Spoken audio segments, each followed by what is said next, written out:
제53대 총학생회 및 단과대학 재선거 투표가 진행됐습니다. 그 과정을 JBS에서 취재했습니다. 중앙도서관 사물함 배정 방식에 대해 논란이 일고 있습니다. 논란의 원인을 JBS에서 보도합니다. 융합전공학부 설립기념식이 열렸습니다. 그 현장을 JBS 카메라에 담아왔습니다. 여러분 안녕하십니까? 4월 셋째 주 JBS 헤드라인의 이재환입니다. 학생 자치, 그 첫 발걸음은 투표라고 지난 헤드라인에 앞서 말씀드린 바 있습니다. 이번 주 헤드라인의 첫 번째 소식은 바로 제53대 총학생회 선거입니다. 지난 3월 28일부터 30일, 우리 대학에는 총학생회 선거가 있었습니다. 이번 선거는 작년 선거와 달리 무효표 비율이 적었던 데 반해 저조한 투표율을 기록해 아쉬움을 남겼는데요. 김정우 기자의 취재입니다. 2017학년도 총학생회 및 단과대학 재선거 투표가 3월 28일부터 30일까지 진행됐습니다. 투표 종료 당일 오후 7시 30분부터 개표가 진행됐으며 약 2시간 후 다음 커뮤니티인 광장을 통해 개표 결과가 공고됐습니다. 총학생회 투표의 경우 전체 재학생 8,936명 중 3,645명의 투표로 참여율 40.82%를 기록해 효력을 얻었습니다. 개표 결과 단일 후보였던 기호 1번 톡톡 선본이 3,645표 중 찬성 3,160표를 얻어 당선됐습니다. 공과대학은 투표율 40.23%를 기록했으며 기호 1번 이음 선본이 754표 중 찬성 699표로 당선됐습니다. 예술체육대학의 경우 투표율 40.82%를 기록했으며 기호 1번 참슬 선본이 총 투표수 269표 중 찬성 253표를 얻어 당선됐습니다. 특히 이번 총학생회 재선거 투표의 경우 무효표가 전체의 3%에 조금 못 미치는 수를 기록했습니다. 이는 작년 3월에 실시된 제52대 총학생회 재선거의 무효표 비율에 비해 반 이상이 줄어든 수치입니다. 중앙선거관리위원장의 말에 따르면 무효표 기준 숙지는 학생회 측에 나와 있는 내용과 작년 선거관리위원장의 기준에 따라 이뤄졌다고 밝혔습니다. 또한 무효 여부가 애매한 표의 경우 중앙선거관리위원회의 위원 및 개표 참관인의 의견으로 판단이 이뤄졌다고 밝혔습니다. 이는 작년과 동일하나 개표 과정에서 중앙선거관리위원장이 무효표에 대한 기준을 명확하게 숙지하고 있는 점을 확인할 수 있었으며 이로 인해 과도한 무효표 양산을 막을 수 있던 것으로 보입니다. 한편 총학생회 투표의 경우 작년 44.4%의 투표율에 이어 올해 투표율은 40.82%로 개표 가능 인원 40%를 겨우 넘겼습니다. 이마저도 투표 마감 전날까지 약 25%를 기록했던 투표율을 마감 당일에서야 약 40%까지 끌어올린 수치였습니다. 우리 대학 학우들 역시 서울시립대학교 대나무숲 등을 통해 글을 올리며 저조한 투표 참여에 대해 아쉬워하는 모습을 보였습니다. 그러나 이에 대해 대립되는 의견이 나타나며 학우들 간 공방이 이뤄졌습니다. 우선 투표권을 행사하지 않는 것도 권리의 표현 방식이라는 시각이 존재했습니다. 총학생회에 단일 후보가 출마한 가운데 개표가 성사될 경우 사실상 당선 가능성이 높기 때문에 투표를 하지 않았다는 것입니다. 따라서 투표율이 낮은 이유는 암묵적인 반대표를 포함하므로 단순히 무관심이라고 볼 수 없다는 의견이 존재했습니다. 반면 투표권을 행사하지 않는 것은 자유지만 이는 권리를 포기하는 것이라는 시각이 존재했습니다. 반대하기에 투표를 하지 않는다는 안일한 생각에서 벗어나 반대 혹은 기권표라도 던져야 부결도 이뤄질 수 있다는 것입니다. 따라서 반대를 위해 투표하지 않은 행위에 대해 주어진 권리를 포기하는 행위라며 비판하는 의견이 존재했습니다. 그렇다면 투표 참여에 대해 다른 학우들은 어떻게 생각하는지 JBS에서 인터뷰를 통해 의견을 들어봤습니다. 네, 투표했습니다.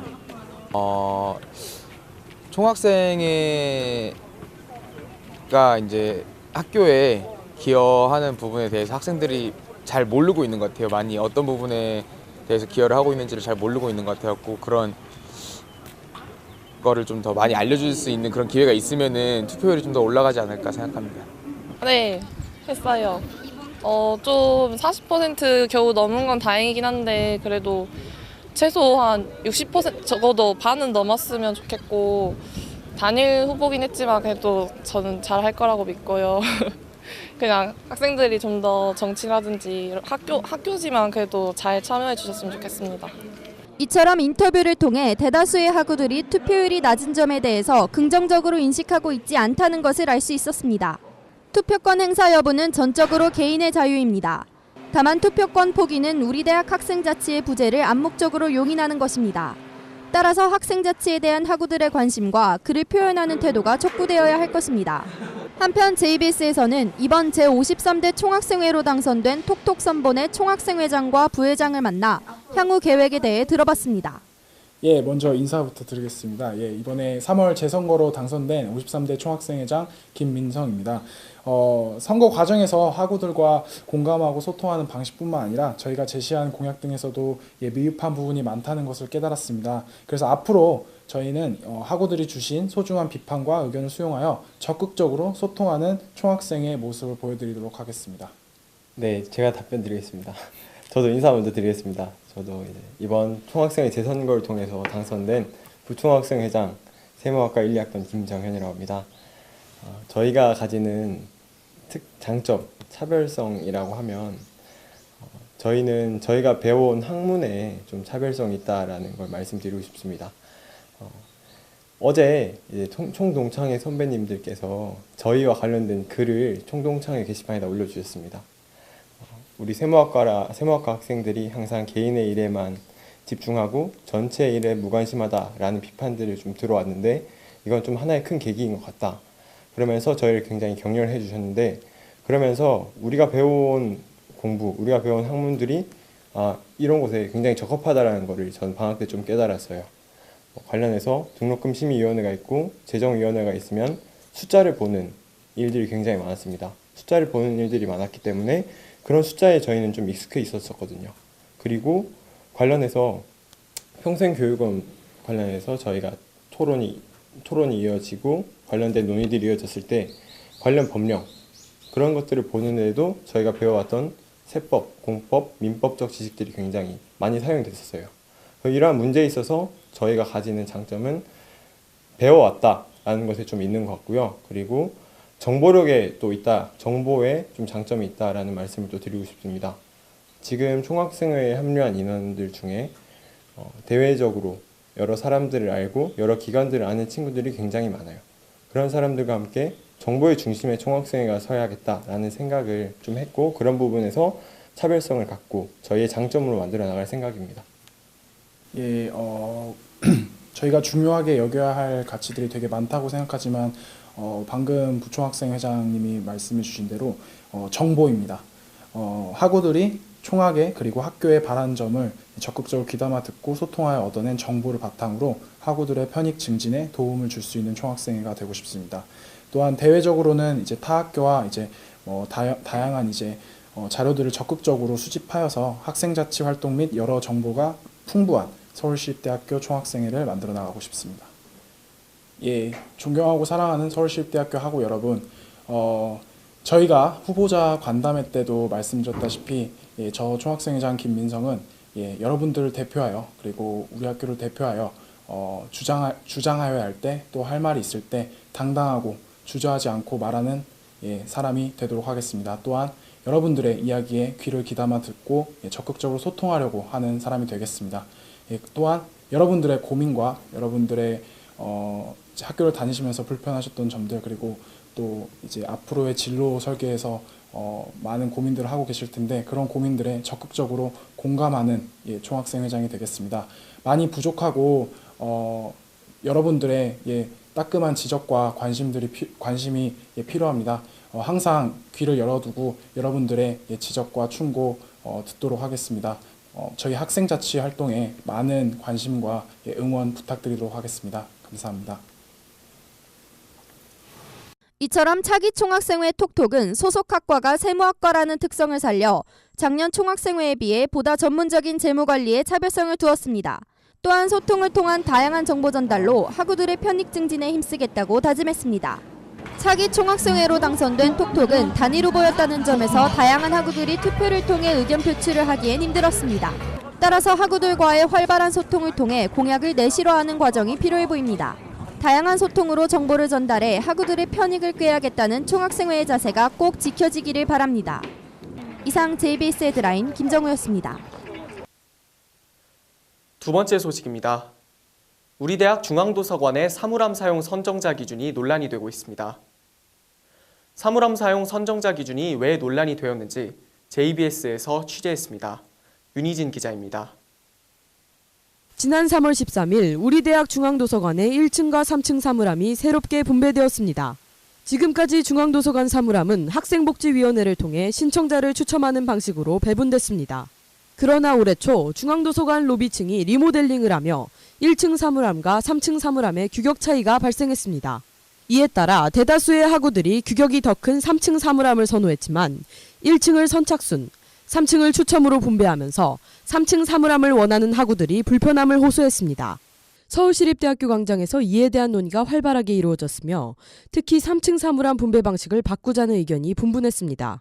JBS는 중앙도서관 사물함에 대한 학우들의 의견을 직접 듣기 위해 인터뷰를 시도했습니다. 네, 있습니다. 3층에서 가까우니까 좋지요. 네, 열람실 많이 이용하는 빈도로 우선순위하는 게 좋을 것 같습니다. 네, 있습니다. 3층의 사물함을 선호하는 이유는 일단 더 크니까 책을 더 많이 넣을 수 있고, 그리고 굳이 자물쇠 안 잠궈도 번호로 이렇게 할 수 있어서 되게 간편해서 좋은 것 같아요. 추첨도 나쁘진 않은데 선착순으로 하면 좀 이렇게 내 노력으로 일단 가서 되는 거니까 좀 덜 억울할 것 같아요.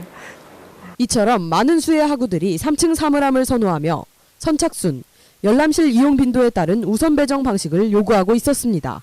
한편 지난 3월 5일 광장에 게시된 사물함 분배 방식 관련 글에 학생복지위원회는 사업 시행 논의가 2월에 시작되어 차일에 이미 확립되었기 때문에 단기에 건의 수용이 힘들다는 내용의 댓글을 통해 입장을 밝혔습니다. 그러나 분배가 이루어진 3월 13일 이후에도 광장을 통해 사물함 분배 방식에 대한 논의가 이어졌습니다. 중앙도서관 사물함 분배에 대한 불만을 해소할 가장 이상적인 방법은 사물함 공급을 늘리는 것이지만 JBS에서 문의해본 결과 중앙도서관 측은 아직 이에 대한 확답을 줄 수 없다는 답변을 내놓았습니다. 이 때문에 학생복지위원회 차원에서 사물함 분배를 효율적으로 하는 것이 더욱 중요해진 실정입니다. 이에 대한 입장을 듣기 위해 학생복지위원장과 인터뷰를 진행했습니다. 네, 사실 그 부분에 대해서는 제가 이거 지금 상태가 정당하다 혹은 정당하지 않다라고 흑백 논리로 말씀드리기에는 굉장히 무리가 있는 부분이라는 생각이 들고, 사실 사물함 분배 방식에 관해서는 전년도부터 계속 저희 학생복지위원회 내부에서도 논의가 됐던 사안이거든요.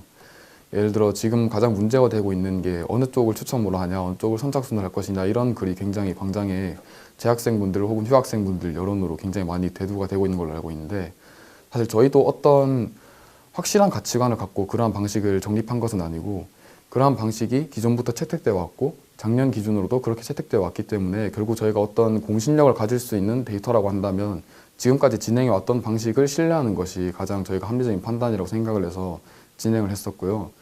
지금 여론이 굉장히 사실은 좀 저희가 지금 이 방식이 잘못됐다라는 여론이 굉장히 많은 것에 대해서 저희도 인지를 하고 있고, 그에 대해서 저희도 광장에 답변을 드렸지만 재학생분들께 저희도 이제 재고를 해서 2학기 시행하기 전에는 꼭 반영을 하는 방식으로 하도록 생각을 하고 있고, 저희가 어떤 의도나 그런 것을 개입해서 지금의 방식을 유지하고 있는 것은 아니다라는 말씀드리고 싶습니다.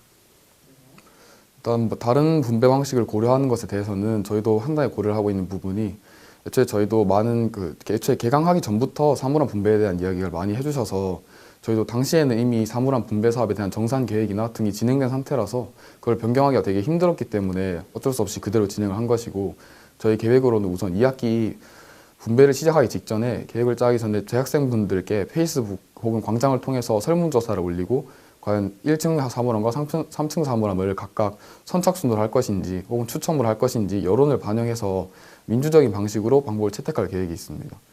이처럼 학생복지위원회 측은 이후 학우들의 의견을 수렴하여 사물함 배분 방식에 변화를 줄 의사가 있다고 밝혔습니다.